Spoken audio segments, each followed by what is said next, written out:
Saturday, November 30th was um, an okay day at Aqueduct. Um, had a $34 cold double, so really no complaints there. But those were my only two top choice winners on the 10 race program. My third choice won race number one, paying $640. My second choice won race two, paying $690. In race four, which is the race I touted on yesterday's video, my third choice ended up beating my top pick, paying $7.80. That third choice just got up by a head to beat my top pick. Uh, Race number six, my second choice, paid $360. Race eight, my top pick won, paying $13.20 with a cold $17.80 exacta. Race nine, my top pick won, paying $9.40 with a cold $9 exacta and that cold $34 double. So going back to race four, uh, my top pick number 8, Tap It Easy, opened at 4-5, which it just astounded me when I saw that, and astounded me even more that didn't drift up all that much, only up to 8-5, and got to the lead in the stretch, but couldn't hold off my third choice, New Matthew, who got up by a head, um, as you can see there in the result chart. And the other horse that I liked, number 9, Arches Assault, finished 7th at 15.6-1. And I did put $4 to win on both Tap It Easy and Arches Assault. The exacta was a generous $28.50. If I don't play exactas very often, but certainly considering the win odds, that was a very nice exacta price. So we'll add those losing wagers to the bankroll, and we'll try for better on Sunday. And on Sunday, we'll go to race number 7 at Aqueduct. And my top pick will be number 5, Wild Iris, a 4-year-old filly, who last time out laid a couple lengths off the early lead and got up to win by a nose at the 7 furlong distance, the distance of this race. And it was a maiden $20,000 claiming race that she won last time out.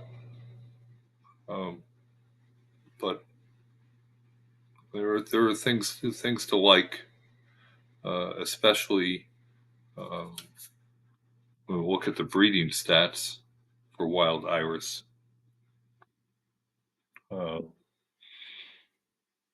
By violence, gets 20% of 327 winters, 327 winners at 6.5 to 7.5 furlongs. So that's just slightly above average. That's certainly the distance is perfectly fine. Go over to the broodmare sire report, and the broodmare sire for Wild Iris is Speightstown, and a huge sample of 535 previous winners of dirt races for older horses that are not maidens. And if you look at the purse column there in race 7, you will see that Wild Iris, Speightstown, 31% of those 535 winners came when the purse is greater than $50,000, and that is second best in the race to Girolamo, the broodmare sire's spiritual lady. So even though this filly dropped down to the bottom maiden claimers to break her maiden, there is some class potential being out of a Speightstown mare, and that's really what drew my attention to give this filly a shot. coming right back on 7 furlongs. Uh, so go over to the trainer stats, and uh, trainer David Duggan for Wild Iris does have a very low layoff figure for getting winners on 7 to 22 days rest. It's only on a sample of 21 previous winners. It does uh, have a little bit of concern, but I always remind myself I'm Breeding Winners LLC. The trainer stats are uh, certainly nice to have and can give some insight. Um, but if what I'm seeing with the breeding statistics is solid, then I'll go with that and not worry too much about a bad number with the trainer stats. Um, my second choice in the race would be number 2, Next on Stage, who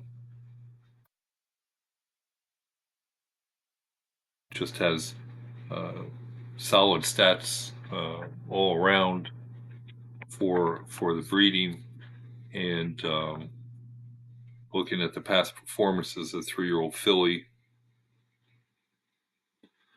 has been racing on turf most recently, but the last time she was on the dirt, um, she won for fun over this track, uh, and at a mile distance.